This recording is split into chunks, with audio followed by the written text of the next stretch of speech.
Hi friends, part 15లో మనం మహాభారతంలో ఇందాక లాస్ట్ ఎపిసోడ్లో ద్రౌపది స్వయంవరం జరిగింది కదా.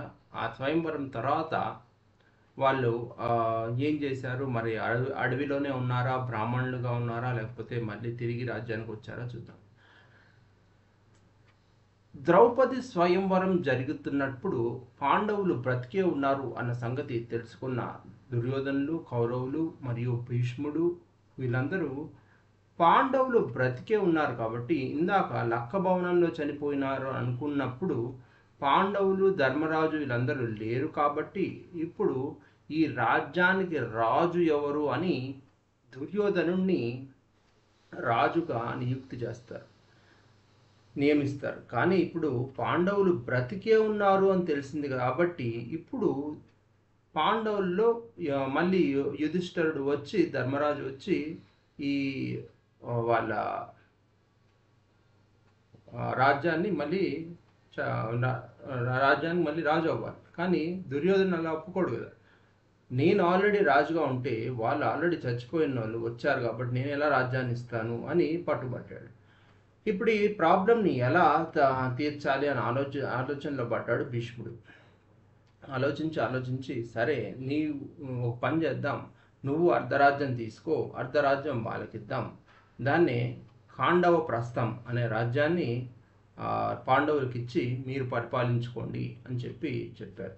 సో ఇలా ఒక ఏర్పాటు చేసుకున్న తర్వాత పాండవుల్ని ధృతరాష్ట్రుడు, భీష్ముడు, విదురుడు వీళ్ళందరూ ఆ రాజ్యానికి ఆహ్వానించారు. వాళ్ళున్న చోటు నుంచి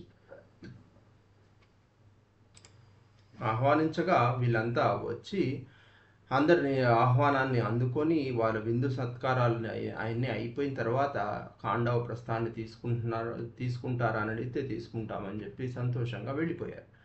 ఆ తర్వాత కృష్ణుడు వచ్చి కృష్ణుడికి అసలు కృష్ణుడు ఎవరు, కృష్ణుడికి వీళ్ళకి సంబంధం ఏంటి పాండవుల కంటే, కుంతికి కృష్ణుడి నాన్నగారు అయినటువంటి వసుదేవుడు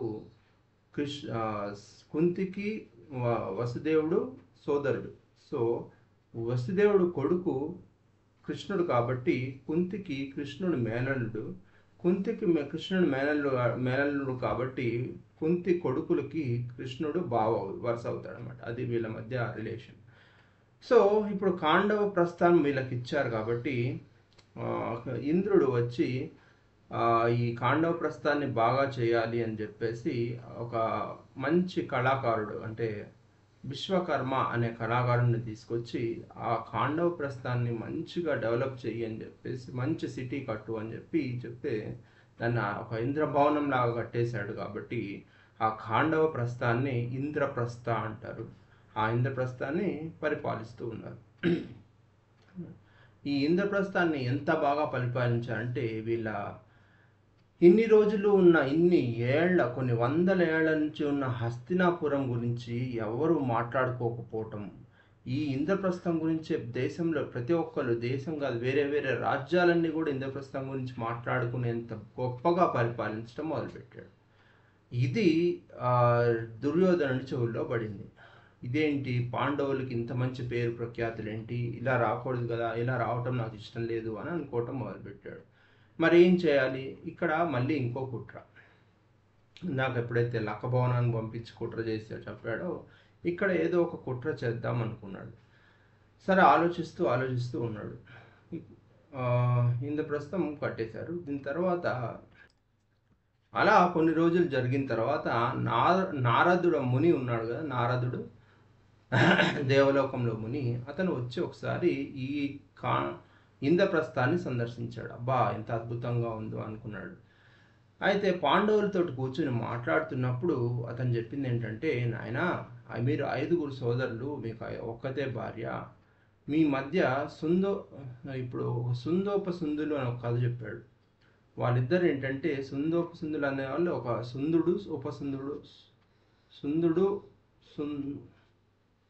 ఉపసుందుడు అని ఇద్దరు ఒక స్టోరీ చెప్పాడు. ఏంటంటే వాళ్ళిద్దరు బెస్ట్ ఫ్రెండ్స్, రూమ్మేట్స్, ఒకటే కంచం ఒకటే మంచం. అయితే వీళ్ళు ఎంత ఫ్రెండ్షిప్ అయినా కూడా ఒక అమ్మాయి వచ్చిన తర్వాత వాళ్ళిద్దరూ బద్ధ విరోధులై ఒకరి ప్రాణం ఒకరు తీసుకునేంత విరోధం వారిద్దరి మధ్య వచ్చింది.